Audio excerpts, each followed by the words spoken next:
Yo, it's good? It's your boy Jason here, back with another episode of Heart and Soul. No, I've been gone for a minute. I just recently found out that it's been like 4 months since I posted my last video, and that's crazy. But it definitely feels good to be back, man.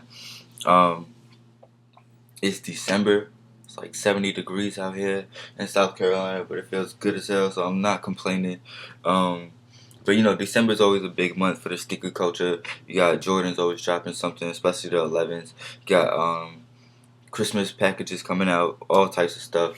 But this year I kind of stayed away from all of that, and I just went with Nike SB.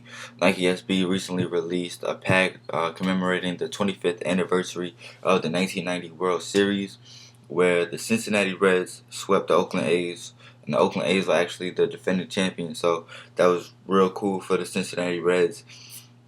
So what Nike SB did was they collaborated with two sneaker shops out in Cincinnati, Unheardof and Anonymous, and they both came up with two pairs of sneakers, one for the Cincinnati Reds and one for the Oakland A's, and it came out real dope, real dope. So my favorite shoes out of the pack is actually going to be the Cincinnati Reds, which is the low dunks. So I'm going to go ahead and get into those first. So here we go. If you know me, you know that suede is one of my favorite materials to see on sneakers, along with 3M. So having like an all suede upper is really dope to me. You guys can see that. Got the gray suede and the red suede. Then got the gold swoosh right there, outlined in red leather too. And another one of my favorite things about this sneaker is the baseball stitching right there on that tongue label with the gold lettering. It's real cool. And then they have the American flag right there on the heel, because in 1990 the U.S. was going through the Gulf War, so they actually wore the American flag on their jerseys to show U.S. support. So that was cool that they incorporated that into the sneaker too. And then the trio of release pictures are for the Cincinnati Reds that helped them get to the World Series and win the World Series. Their nickname was the Nasty Boys. So I thought that was real cool that they put that on there too. Just a lot of cool details about the sneaker. Got the white midsole, red outsole, navy blue right there. And it also has a navy blue insole too. And they actually came with spare red laces. So I'll probably switch those out every now and then. But I like the way it looks with the white laces. So probably keep those in for a good little minute. Yeah, like one of my favorite things though, just like the gold lettering. I just think it's like real dope, and the little gold accents on there. Now let's get into the highs, the Oakland A's. I'm not sure which store created which shoe, but they definitely both did a good job. But as you can see, they also have the suede upper.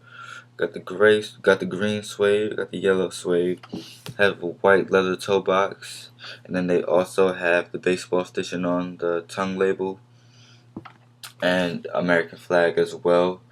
And yeah, that's pretty much it. Nothing special on the heel or anything. Another white midsole with the yellow outsole, and got the green accents right there, and also has a gray insole. I don't know if you guys can see that. And these came with green spread laces, so I think that'll look real tight. But another thing that made me want to get these instead of like the 7210s or anything like that was that Nike was actually issued a cease and desist from the MLB, because they said the sneakers were too MLB related. Taken from their likeness is illegal. But they didn't find out about it until the day of the release, which was December 8th, as I said before. So the stores already had them.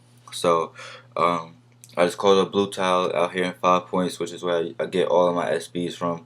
And they happened to have them and they were still selling them, so I went down there, and I was really going to get the low dunks. And then once I saw the Oakland A's ones too, I was like, yeah, how much are those? So I went and got both of those. So it feels real cool to have a whole pack complete, and also having that cool backstory of Nike being issued that cease and desist from the MLB.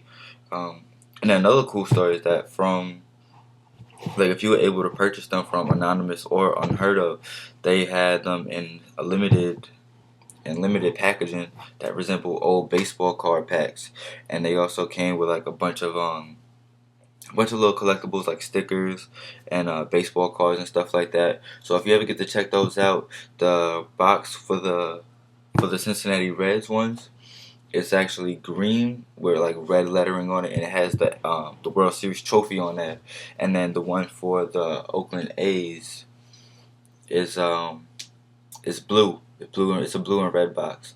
And yeah. So I was checking them out on eBay, and like the best deal I saw was like $600 for both pairs in a limited packaging. So I thought that actually wasn't a bad price. Individually, they were anywhere from like 350, 380 with the limited packaging, and then like if you want the regular packaging, like I have, lowest I saw was like 115, 120. But that was mostly for the Oakland A's, and then they went up to about 220. So it's definitely not a bad price, not a bad resale price. So if you want to get them, you can definitely get them for a good price. Definitely get them easily, but always be careful out there purchasing off of eBay or any other website. Um, but yeah, that's pretty much it, man. That's my comeback episode.